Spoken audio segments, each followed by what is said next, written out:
বন্ধুরা তোমরা সবাই কেমন আছো?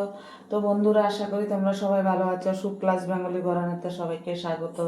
তো বন্ধুরা আজকে আমি আরেকটা রেসিপি নিয়ে চলে এসেছি। আজকে আমি ছোলার ডাল দিয়ে এখানে এই যে মটনের একটু চর্বি রেখেছি, ছোলার ডাল দিয়ে মটনের চর্বি দিয়ে রান্না করব। তো বন্ধুরা ছোলার ডাল আমি সিটি মেরে নিয়েছি, নুন হলুদ দিয়ে এখানে কড়াই বসিয়ে দিয়েছি। এখন তেল দিয়ে দেব,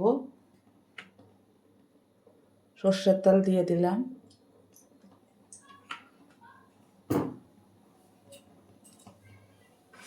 আর কটা শুকনো লঙ্কা দিয়ে দেবো।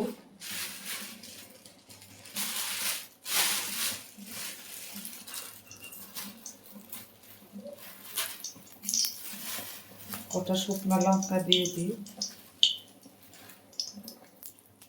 তো বন্ধুরা আমি কমিয়ে কমিয়ে আমার কাছে এর মধ্যে জিরা নেই, আমি একটু ফোড়ন দিয়ে দিলাম।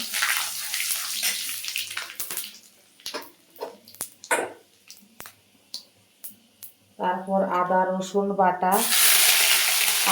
পেঁয়াজ বাটা দিয়ে দিলাম, সঙ্গে চর্বি দেওয়া দিয়ে দিলাম। তোমরা দেখতে পাচ্ছ চর্বিটা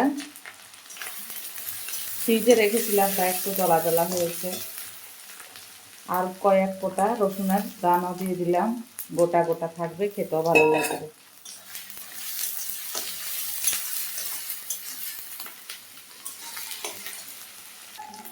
বাড়িতে তৈরি করা জিরের গুঁড়ো দিয়ে দিলাম 1 চামচ।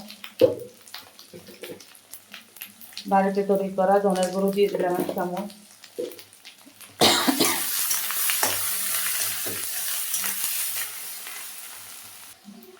তো বন্ধুরা তোমরা দেখতে পাচ্ছ চর্বিগুলো একটু ভাজা ভাজা হয়ে গেছে।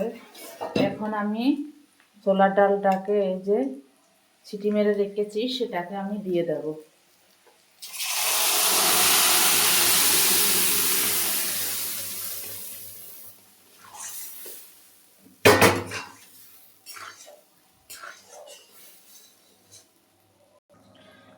তো বন্ধুরা তোমরা দেখতে পাচ্ছ হয়ে গেছে। এখন আমি নামিয়ে দেব। আর একটু সানরাইজ গরম মশলার গুঁড়ো দিয়ে নামিয়ে দিলাম। তো বন্ধুরা কেমন লাগলো ছোলার ডাল দিয়ে মটনের চর্বি রান্নাটা অবশ্যই কমেন্টে জানাবে। ভালো লাগলে like share comment subscribe notification করে দেবে। সবাই টাটা বাই বাই। সবাই সুস্থ থেকে ভালো থেকে দেখা হবে নেক্সট ভিডিওতে। টাটা।